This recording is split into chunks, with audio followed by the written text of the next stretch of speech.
ഭയം ഭക്തി ബഹുമാനം. നിങ്ങളൊരു തന്തവൈബാണോ ആണെന്നുണ്ടെങ്കിൽ ഒരു കാരണവശാലും ഈ പടം കാണാൻ പോകരുത്. നിങ്ങൾക്ക് ഇഷ്ടപ്പെടത്തില്ല. എന്തിന്? നിങ്ങൾ തിയേറ്ററിൻ്റെ പരിസരത്തേക്കേ പോകരുത്. പ്രശ്നവും മറിച്ച് നിങ്ങളൊരു വൈബ് തന്തയാണെന്നുണ്ടെങ്കിൽ ധൈര്യമായിട്ട് പോക്കോ, അടിച്ച് പൊളിച്ച് ആർത്തുല്ലസിച്ച് ഈ സിനിമ കണ്ടിറങ്ങാം.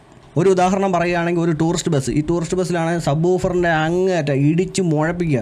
പോരാത്തതിന് ലൈറ്റ് സെറ്റപ്പ് വേറെ, സ്മോക്ക് വേറെ, അങ്ങനെ അടിച്ച് പൊളിച്ച് പോകാൻ വേണ്ടിയിട്ടുള്ള ഒരു ബസ്. ആ ബസ്സിലോട്ട് തന്തവൈബ് പിടിച്ച നിങ്ങൾ ചെന്ന് കയറി ഇരുന്നാലുള്ള അവസ്ഥ എന്തായിരിക്കും എന്നാലോചിക്കുക. എൻ്റെ പൊന്നു പിള്ളേരെ, അതിൻ്റെ മോളെയൊന്ന് കുറച്ച് വെക്കടാ, ചങ്കിന് വേദന എടുക്കുന്നടാ എന്ന് പറയും.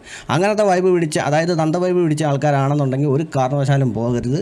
പക്ഷേ ഇതിനകത്ത് പ്രായം ഒരു പ്രശ്നമല്ല. പിള്ളേർ സെറ്റിൻ്റെ മൈൻഡുള്ളവരാണെങ്കിൽ ധൈര്യമായിട്ട് പോക്കോ. ഈ പറഞ്ഞ പോലെ ബസ്സൊക്കെ കയറി ഇരുന്ന് ഇങ്ങനെ അടിച്ച് പൊളിച്ച് പോകാൻ്റെ താല്പര്യമുള്ളവരൊക്കെ ആണെങ്കിൽ പൊക്കോ.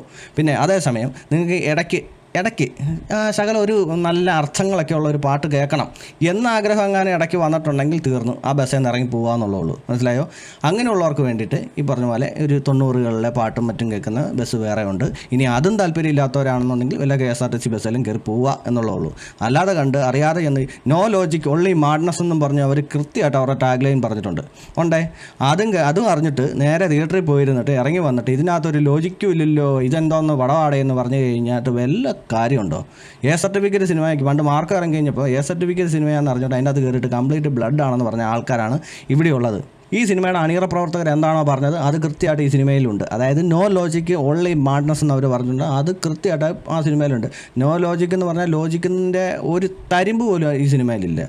മാഡ്നസ് എന്ന് പറഞ്ഞാൽ അങ്ങേയറ്റം, ചളി എന്ന് പറഞ്ഞാൽ മാരക ചളി. അപ്പോൾ ആ ഒരു മൂടി പോയിരുന്ന് അടിച്ച് പൊളിക്കാനാണെങ്കിൽ ധൈര്യമായിട്ട് പോക്കും. പിന്നെ ചില ആൾക്കാർക്ക് ഇത്തരത്തിലുള്ള സിനിമ മലയാളത്തിൽ വന്നെങ്കിൽ മാത്രമേ പ്രശ്നമുള്ളൂ. തമിഴ് പടമൊക്കെ ആണെങ്കിൽ അവർക്ക് നോ പ്രോബ്ലം. ഇനി സിനിമ കണ്ടവരും കാണാൻ പോകുന്നവരോടുമായിട്ട് എനിക്ക് ഒരേ ഒരു കാര്യമേ പറയാനുള്ളൂ. നിങ്ങൾ ഈ സിനിമ കാണുമ്പോൾ ഞാൻ ഈ പറഞ്ഞ പോലെ complete no logic only madness ഒക്കെ തന്നെയാണ്. പക്ഷേ എന്നിരുന്നാലും അതിനകത്ത് ഞാൻ ഈ പറയുന്ന രീതിയിൽ ഒന്ന് ആലോചിച്ച് നോക്കുവാണെങ്കിൽ സാധനം വേറെ ഒരു ഐറ്റം കൂടെ നിങ്ങൾക്ക് കണ്ടെത്താൻ സാധിക്കും. അതായത് ദിലീപിൻ്റെ ലൈഫ് പോലെ നിങ്ങൾ ഈ സിനിമ ഒന്ന് കണ്ടു നോക്കണം. അതായത് പുള്ളിയുടെ ജീവിതത്തിൽ സംഭവിച്ച കാര്യങ്ങളൊക്കെ അറിയാമല്ലോ, ഞാൻ പ്രത്യേകം എടുത്ത് പറയണമല്ലോ. ആ ഒരു രീതിയിൽ ഈ സിനിമ ഒന്ന് കണ്ടു നോക്കി. കണ്ടിട്ട് വന്നവരും ആ രീതിയിലൊന്ന് ആലോചിച്ച് നോക്കിയേ. ഇതിലെ നോ ലോജിക്കും മാഡ്നസ്സും എല്ലാം മാറ്റി നിർത്തിക്കഴിഞ്ഞാൽ, ഇതിനുള്ളിലൂടെ കടന്ന് ചിന്തിച്ച് കഴിഞ്ഞാൽ സർക്കാരിനെ നല്ല രൂക്ഷമായിട്ട് വിമർശിക്കുന്നുണ്ട്, പോലീസിനെ വിമർശിക്കുന്നുണ്ട്, കംപ്ലീറ്റ് വിമർശനമാണ്. പക്ഷേ ആ രീതിയിൽ ആരൊക്കെ ശ്രദ്ധിക്കുന്നുണ്ടെന്ന് എനിക്കറിയത്തില്ല. ഈ സിനിമ കണ്ടിറങ്ങിയവർ പോലും ഇപ്പം ഞാൻ പറഞ്ഞ രീതിയിൽ നിങ്ങളൊന്ന് ചിന്തിച്ച് നോക്കിയേ.